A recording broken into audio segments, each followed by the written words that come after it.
Good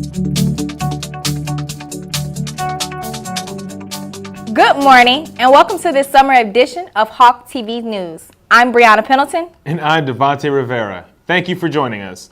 We begin our newscast today with some art that's impacting lives in more ways than you'd imagine. That's right. The unique art exhibit is happening this month at Ebor's Art Gallery as Hawk TV's Casey Wishart shows us. Some of the pieces may have you think twice about what art really is. A quiet space and plenty of art to look at, HCC's Ybor City campus has possibly one of the most interesting art exhibits up right now. You can see it in the Performing Arts building. It's called Community Stepping Stones. Community Stepping Stones is a program for at-risk kids, ages, I think, about 7 through 13. The art you see here was created by children from the Stepping Stones organization. It's a program that uses an art-based curriculum to prepare children from all over the Bay Area for adulthood. All of the art you see here has been created using only recycled material and creativity. They call it remastered art. Everything they do is recycled materials. This is, I think, our 15th or 16th year that we've invited the kids to come to HCC to put on a show. The art ranges from imitations of the Scream, made out of yarn, and even the Great Wave of Kanagawa, made with plastic soda rings and clothespins. I think that's great that they're getting the kids from these communities involved, and I think that it's some great art that you can display in the community like this.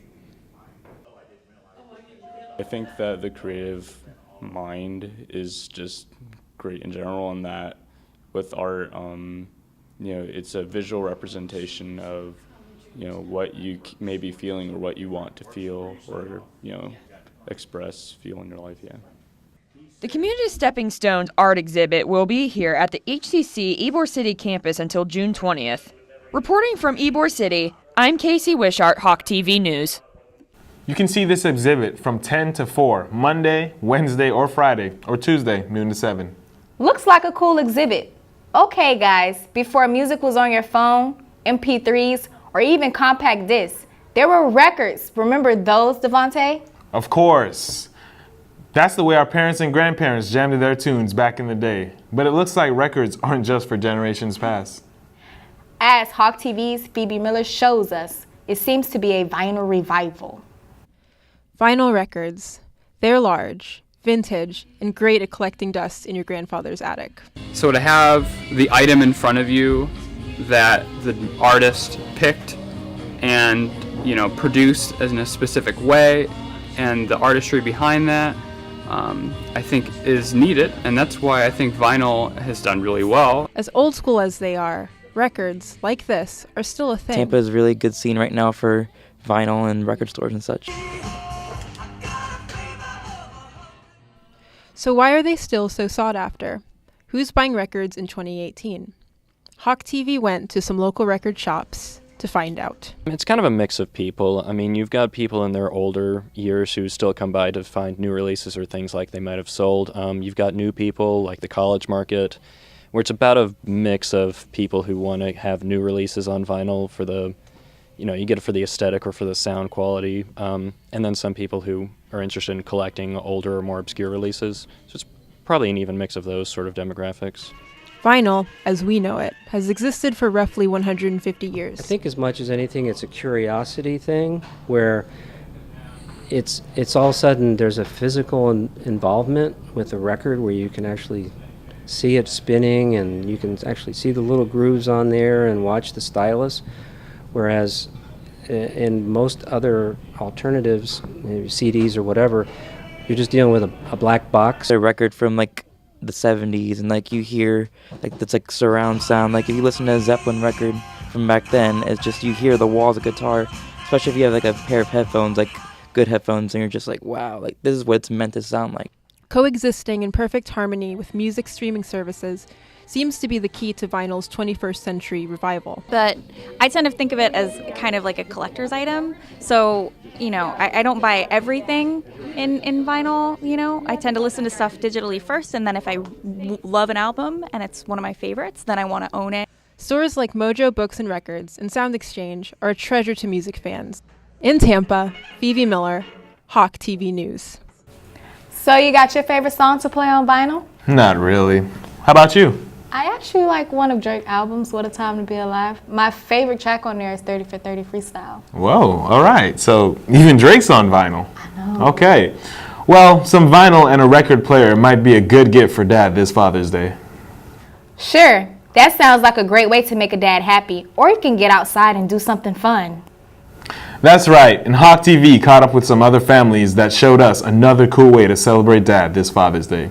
Hawk TV's Manda Mendoza takes us there.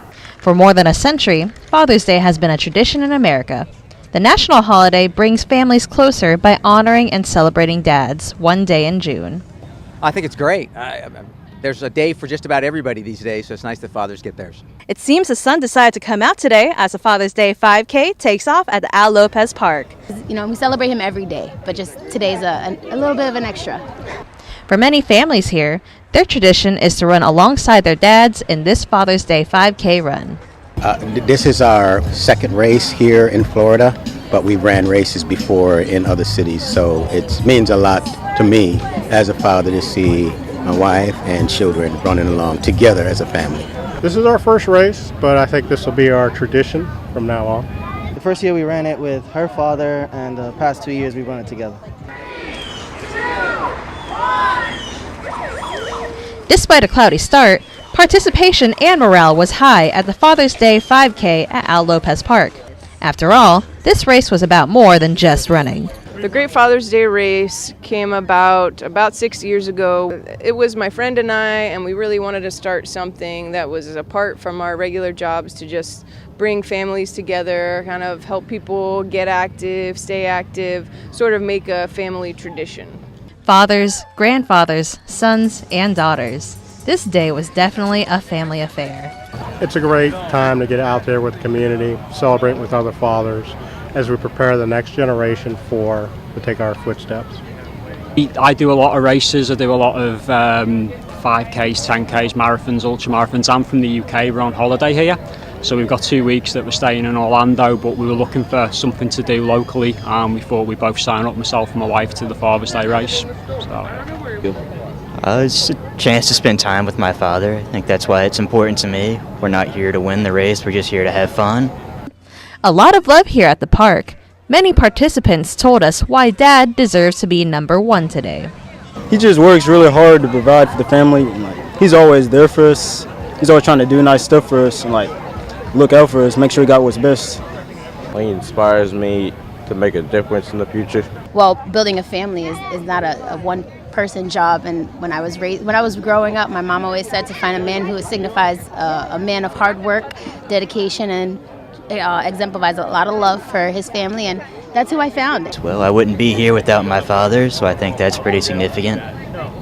These special men are celebrated today and also all year round.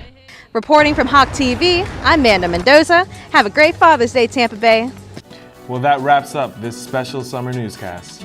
From all of us here in the Summer 2018 Broadcast News class, thank you for joining us and have a great summer.